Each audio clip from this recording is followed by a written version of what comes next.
¿Qué tal? Muy buenos días. La verdad es que no suelo dar noticias muy buenas sobre la Administración de Justicia, pero mira, el Consejo General del Poder Judicial en alguna cosa me está sorprendiendo.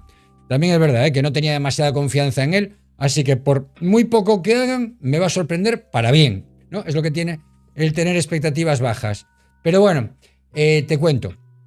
El Consejo General del Poder Judicial, vamos a poner un poquito en contexto qué es el pilar que sostiene la independencia del Poder Judicial en España, ¿no? O debería. Es un organismo que está diseñado para proteger a jueces y magistrados de las injerencias tanto del Ejecutivo como del Legislativo. También es verdad que cuando se diseñó así no se contaba con que íbamos a tener auténticos trileros en el gobierno, ¿no? Pero vamos, que más o menos, bueno, ha ido funcionando mal que bien a lo largo de los años. Sin embargo, bajo el gobierno de Pedro Sánchez, este órgano ha sido escenario de un asedio constante, con maniobras que buscan cargarse su autonomía cada 2 por 3. El último pleno del Consejo ha demostrado que, a pesar de los esfuerzos de Moncloa, el Consejo no se pliega fácilmente. Hoy te voy a contar cómo se llegó a este punto, los intentos del gobierno de controlar la justicia, los reveses judiciales que acumula el PSOE y el papel de jueces valientes, como por ejemplo Juan Carlos Peinado, que no ceden ante las presiones. Spoiler, todo esto a Bolaños no le ha gustado nada de nada. Y te cuento, el Consejo viene regulado por el artículo 122 de la Constitución y por su propia ley, por la Ley Orgánica del Poder Judicial, ¿no? Está compuesto por un presidente, que también preside el Tribunal Supremo, y por 20 vocales, de los cuales 12 tienen que ser jueces o magistrados y 8 tienen que ser juristas de reconocida competencia. Son elegidos por las Cortes Generales 6 jueces y 4 juristas por el Congreso y otros 6 jueces y 4 juristas por el Senado. Y siempre tienen que ser por mayoría cualificada de 3/5, ¿no? Como establece el artículo 112 de la Ley Orgánica del Poder Judicial. ¿Qué busca esta exigencia? Pues busca garantizar un consenso entre los grandes partidos, evitando que un solo grupo político controle el Consejo. El presidente, por su parte, es elegido por los 20 vocales, ¿no? También tiene que tener una mayoría de 3/5 entre los 20 vocales del Consejo y debe ser o un magistrado del Supremo o un jurista con al menos 25 años de experiencia.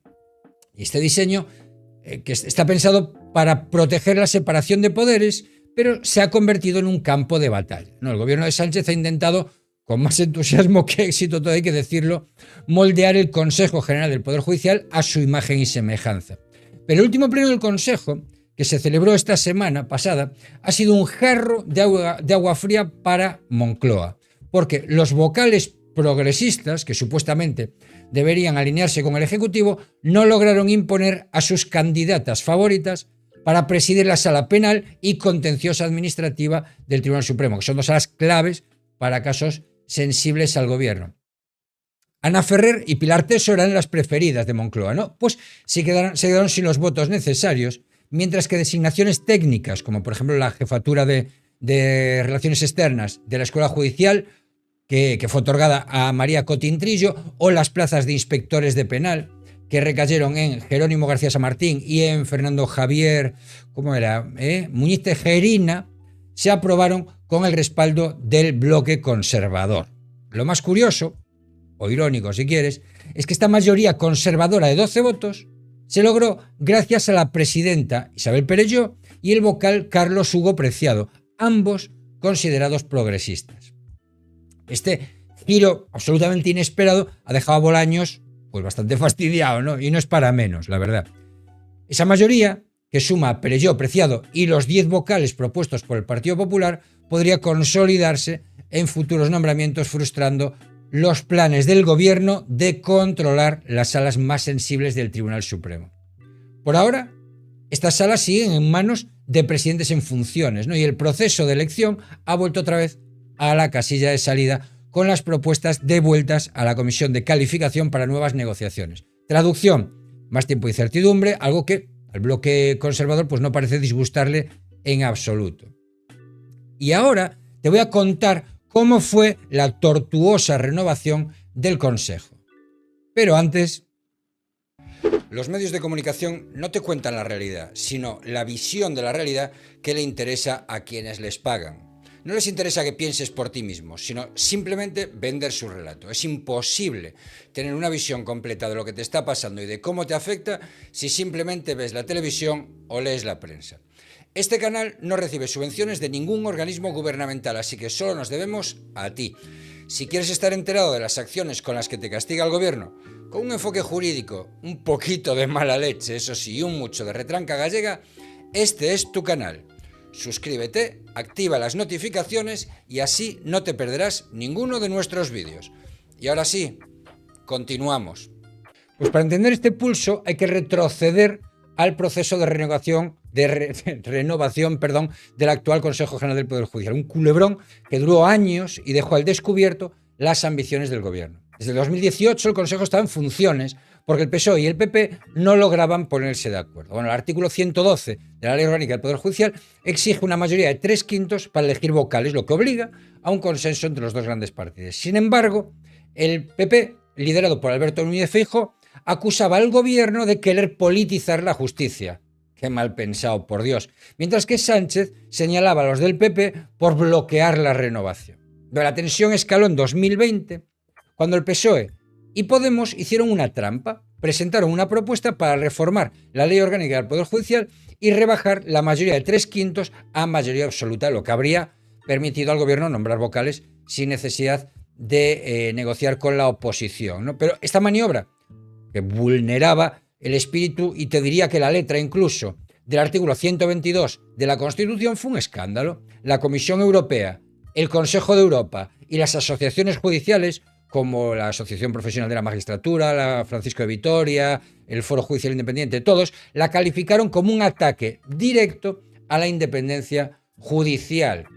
El artículo 2 del Tratado de la Unión Europea, que obliga a los Estados miembros a respetar el Estado de Derecho, pesó, como una losa sobre el gobierno, que tuvo que dar marcha atrás ante la presión internacional. Por una vez, Europa nos sacó las castañas del fuego. Finalmente, en 2024, tras una mediación de la Comisión Europea, PSOE y PP alcanzaron un acuerdo para renovar el Consejo. El pacto garantizó un reparto equilibrado, 10 y 10. 10 propuestos por el Partido Popular, 10 propuestos por el PSOE. Y la presidencia para Isabel Perelló, una magistrada bastante respetada, pero que, bueno, como vimos, no siempre sigue el guión de la Moncloa. Y este acuerdo, firmado bajo la mirada vigilante de Bruselas, fue una victoria un poquito agridulce para el Partido Popular, porque logró frenar las aspiraciones del gobierno de imponer un consejo a su medida, pero sin embargo, el PSOE no ha tirado la toalla, ¿no? Sánchez y Bolaños han seguido presionando y presionando con declaraciones públicas y con maniobras discretas para inclinar la balanza a su favor. El problema es que el Consejo General del Poder Judicial, como un castillo que a veces está bien fortificado, pues no se rinde tan fácilmente, ¿no? El gobierno de Pedro Sánchez, sus intentos de controlar la justicia, ha demostrado una y otra vez su interés en domesticar el Poder Judicial, algo que el artículo 117 de la Constitución, que consagra la independencia judicial, pues prohíbe expresamente, ¿no? Y cualquier democracia moderna también. Uno de los episodios más sonados fue el intento de nombrar a Dolores Delgado, la exministra de Justicia, como fiscal general del Estado en 2020, ¿no? El artículo 29 de la Ley del Estatuto Orgánico del Ministerio Fiscal exige que el fiscal general sea un jurista de prestigio con más de 15 años de experiencia, ¿no? Pero la designación de Delgado, una figura, claramente vinculada al PSOE, levantó sospechas de politización, ¿no? El Consejo, en un informe preceptivo, cuestionó su idoneidad, pero el gobierno siguió adelante, dejando un regusto amargo entre los jueces, ¿no? Y al final la nombró. Otro ejemplo es la Ley Orgánica, la 7/2023 de 1 de junio, que es la ley de amnistía, ¿no? Para los líderes del procés catalán. Esta norma, que fue impulsada por el PSOE para asegurar el apoyo de Esquerra Republicana de Cataluña y de Junts for Men, de Junts per Cat, en el Congreso, fue duramente criticada por el Consejo y por el Tribunal Supremo. El artículo 2 del Código Penal establece que nadie puede ser condenado por actos que no sean delito en el momento de cometerse, pero la amnistía, al borrar delitos ya juzgados, generó un choque frontal con el principio de legalidad. Jueces como Manuel Marchena, que era el presidente de la Sala Penal del Supremo, y otros magistrados aplicaron la ley con muchísima cautela, limitando su alcance para proteger el Estado de Derecho. Y el gobierno, en respuesta, empezó a acusar a los jueces de lawfare, ¿os acordáis? De la guerra judicial, un término que el Consejo General del Poder Judicial condenó por socavar la confianza en la justicia. Luego vino el caso Begoña Gómez, ¿no? Y con un juez que no se doblegó, despeinado. En este contexto de tensión, el caso Begoña Gómez pues, ha sido como echar gasolina al fuego. El juez Juan Carlos Peinado, que es el titular del Juzgado de Instrucción número 41 de Madrid, investiga a la amantísima esposa de Pedro Sánchez por presuntos delitos de tráfico de influencias y corrupción en los negocios, malversación, bueno, alguno más, por un completito, vamos. La denuncia, que fue presentada por Manos Limpias, y eso ya le sirvió como excusa para decir que era tal, apunta a la relación de Begoña Gómez con empresas que recibieron contratos públicos o beneficios del gobierno, como el rescate de Europa por 475 kilos, ahí Martín, ¿no? Que fue aprobada por la SEPI en 2020. Peinado, que es un magistrado con más de 30 años de experiencia y autorizado por el Consejo General del Poder Judicial para seguir en activo hasta los 72, o sea, que le queda un poquito, ha dado pasos que han puesto a Moncloa absolutamente de uñas contra él, ¿no? Primero imputó a Francisco Martín Aguirre, el delegado del gobierno en Madrid, por su presunta implicación en la contratación de un asistente de Begoña Gómez durante su etapa como secretario general de la presidencia. Después, ha mantenido abierta la investigación sobre el rescate de Europa, citando ahora una llamada del ex CEO de Globalia, de Javier Hidalgo, a Begoña Gómez para impulsar la operación. Y estas diligencias, que están amparadas, ¿no?, por el artículo 259 de la Ley de Enjuiciamiento Criminal, que obliga a los jueces a investigar hechos que puedan ser delito, pues han desatado la ira del gobierno, le han llamado de todo, le han buscado que si tiene una hija del PP, ¿os acordáis? Llegaron a sacar que tenía 2 DNIs, tenía 2 DNIs y que había comprado propiedades con 2 DNIs distintos, en fin, auténticas barbaridades, ¿no? Y Pedro Sánchez y Bolaños han acusado a Peinado de liderar una cacería política. Pero bueno, el Consejo General del Poder Judicial, en un comunicado basado en el artículo 14 de la Ley Orgánica del Poder Judicial, ha defendido su independencia y ha pedido máximo respeto a sus decisiones. El juez Peinado no está solo, de todos modos, ¿eh? Otros jueces, como los que investigan casos de corrupción vinculados al Partido Socialista, han demostrado que la justicia no se pliega ante las presiones. El artículo 117.3 de la Constitución es claro. Los jueces solo están sometidos al imperio de la ley, no al imperio de la Moncloa. Joder, que todo hay que explicarlo, ¿no? Más reveses judiciales para el gobierno. El caso de Begoña Gómez, que no es el único frente judicial que tiene el gobierno contra las cuerdas. Aquí van otros ejemplitos que ilustran cómo el Poder Judicial... Estoy pegando unas leches a la silla. Parezco Daniel de Desocupa. O cómo el Poder Judicial se resiste a las pretensiones del Ejecutivo. Primero el caso Koldo. Koldo Ábalos, número 1, Sánchez. La Audiencia Nacional investiga una trama de corrupción vinculada a Koldo García, el ex asesor de José Luis Ábalos, por el cobro de comisiones ilegales en contratos de mascarillas durante la pandemia. El juez, Ismael Moreno, está amparado por el artículo 429 del Código Penal, ha imputado a varias personas cercanas al PSOE, incluyendo a cargos del Ministerio de Transportes. El gobierno ha intentado minimizar el caso, pero las diligencias avanzan y el Consejo ha respaldado al juez frente a las críticas de Moncloa. Otro problema jurídico que ha tenido el gobierno ha sido la Ley de Memoria Democrática, la Ley 2022 de 19 de octubre, ¿no? Ha generado conflictos con el Poder Judicial. El Tribunal Supremo, en una sentencia de 2024, limitó la aplicación de esta Ley de Memoria Democrática en casos que implicaban exhumaciones forzosas, citando el artículo 10 de la Constitución, ¿no?, que protege la libertad ideológica. El gobierno acusó a los jueces de obstrucción, pero bueno, el Consejo General del Poder Judicial defendió la autonomía de los tribunales. Otro encontronazo que ha tenido el gobierno con el Poder Judicial, la reforma del delito de sedición. La derogación del delito de sedición en 2022 mediante una ley orgánica, la 1422, fue otro intento del PSOE de apaciguar a sus socios catalanes. No, sin embargo, jueces como Pablo Llarena, que fue el instructor del caso del Procés, han reinterpretado el delito de desórdenes públicos agravados del artículo 557 ter del Código Penal para mantener procesamientos. El gobierno, una vez más, ha cuestionado estas decisiones, pero el Consejo ha recordado que los jueces no están para complacer al Ejecutivo. Otro encontronazo, el caso ERE, en Andalucía, que este es más antiguo. Este caso sigue siendo una espina para el PSOE, ¿no? En 2023 el Tribunal Supremo confirmó las condenas contra exaltos cargos socialistas, como José Antonio Griñán, por cierto, fue presidente del PSOE, por malversación de los fondos de los SERE. El artículo 432 del Código Penal fue clave en la sentencia y el Consejo General del Poder Judicial rechazó las críticas del PSOE porque acusó a los jueces, como no y como siempre, de persecución política.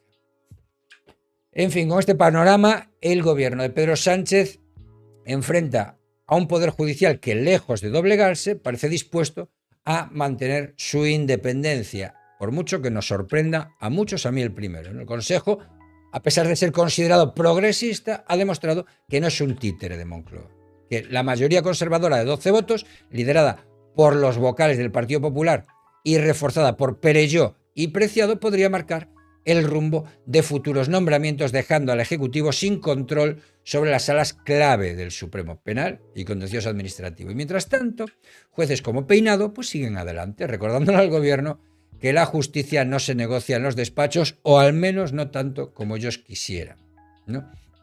El judicial es independiente y su función es garantizar el Estado de Derecho, no los intereses de un partido. Por eso siempre os digo que defendáis a los jueces, que tenemos que defender a los jueces porque son el último muro que nos protege de la arbitrariedad del gobierno. Los poderosos no necesitan que los defienda nadie, ya se defienden ellos solos.